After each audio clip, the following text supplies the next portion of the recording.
Hello my beautifuls, welcome back to my channel. My name's Lou Crawford and today I'm going to be talking to you about the disappearance of Don Lewis. So for those of you that don't know, that may have been under a rock, there is this Netflix docuseries called Tiger King that's really popular at the moment. And basically it's based around a big cat sanctuary and there's a character in there that has gone missing.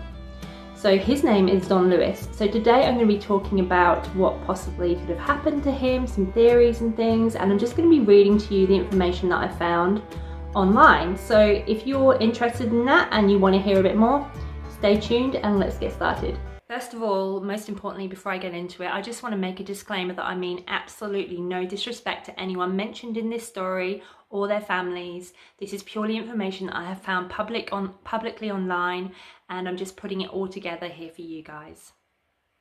Jack Donald Lewis was born on April the 30th, 1939 and disappeared after leaving his home in Tampa, Florida on August the 18th, 1997.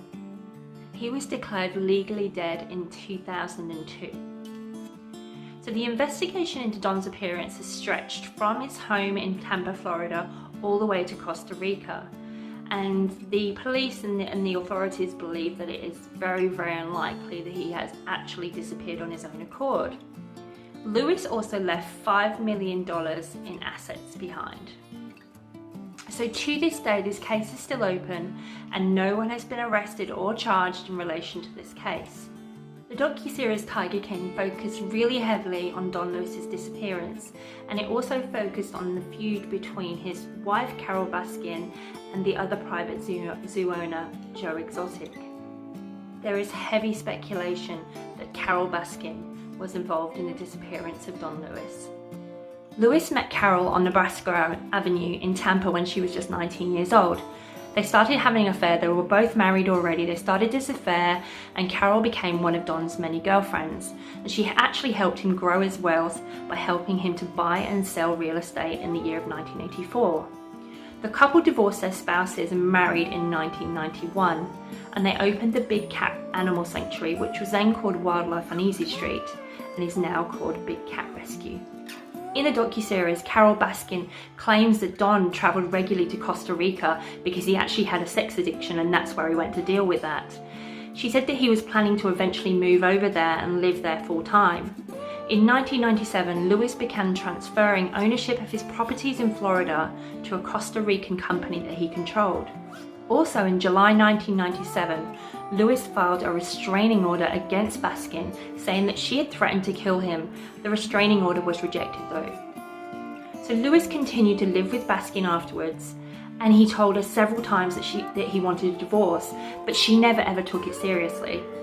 In the days leading up to his disappearance, Lewis actually bought a plane ticket to Costa Rica, and he was loading in equipment on a truck destined for Miami, Florida.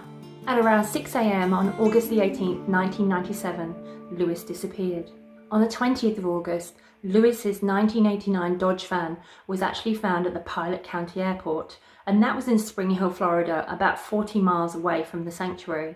At the time of his disappearance, Lewis was known to own several planes, and he flew them even though his pilot license was suspended.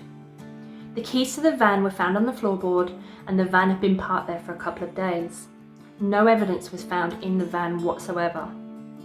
Hillsborough County Sheriff's Office found no sign of foul play at the Big Cat Sanctuary, and as part of their investigation they visited Lewis's 200-acre park in Baskin, Costa Rica. The investigation in Costa Rica took around 5 days, and investigators found that Lewis was engaging in extramarital affairs and illegal business practices. Investigators found that 2 of Lewis's ocelots had recently been shipped out, but their whereabouts were never found. None of Lewis's credit cards have been used since his disappearance. I just want to make a point about that. So his credit cards weren't used since his disappearance.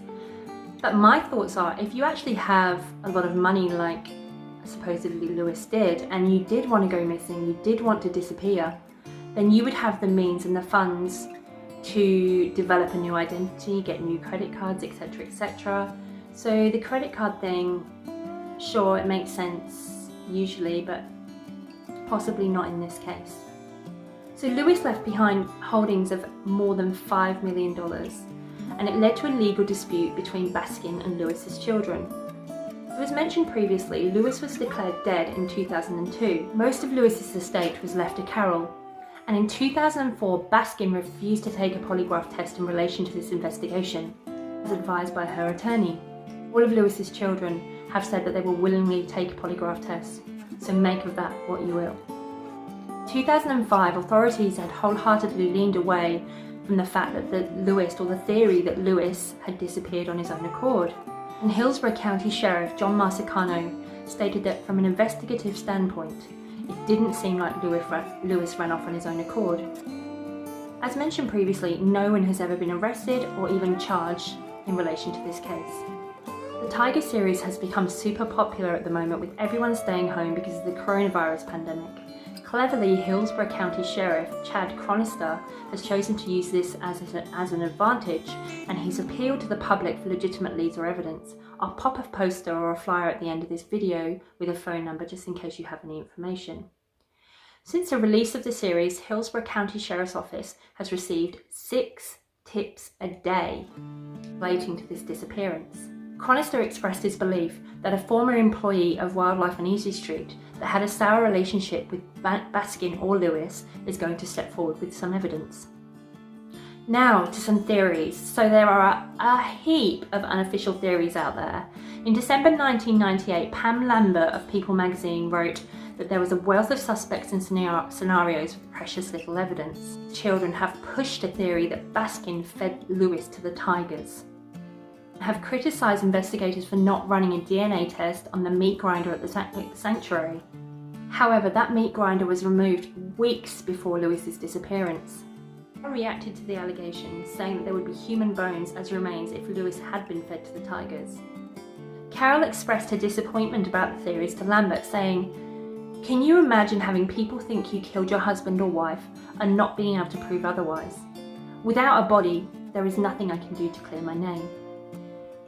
Baskin has a long-running feud with the other private zoo owner Joe Exotic. Exotic has promoted an unsubstantiated theory that Baskin was involved in the disappearance of Lewis. He created a music video entitled "Here Kitty Kitty", and it had a Baskin look-alike in there feeding raw meat to tigers. Exotic has also promoted an alternative theory that Lewis is buried in a septic tank at the sanctuary.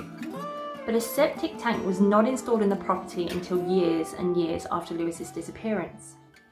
Other unofficial theories covered by Tiger King include Lewis flying to Costa Rica, that his plane has crashed, and after Tiger King was released, several internet memes targeted Baskin for her speculated involvement in Lewis's disappearance.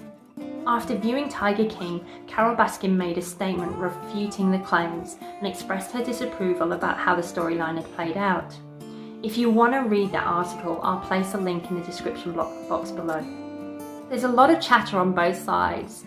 Clearly, despite all of this, it looks like that we are never ever going to know what truly happened to Don Lewis. But I'd really love to know your thoughts. Do you have any other theories, any kind of ideas of what you think may have happened? If so, just drop it down in the comments. I'd be really interested to have a read of them. And I do reply to every single one of my comments too. So that's it for today, guys. That is my first edition of a unsolved mystery or true crime mystery. Hope you enjoyed that. I thought it was really, really interesting. It's such a big case at the moment, and it's so in everybody's faces that I thought it would be a really interesting case to cover.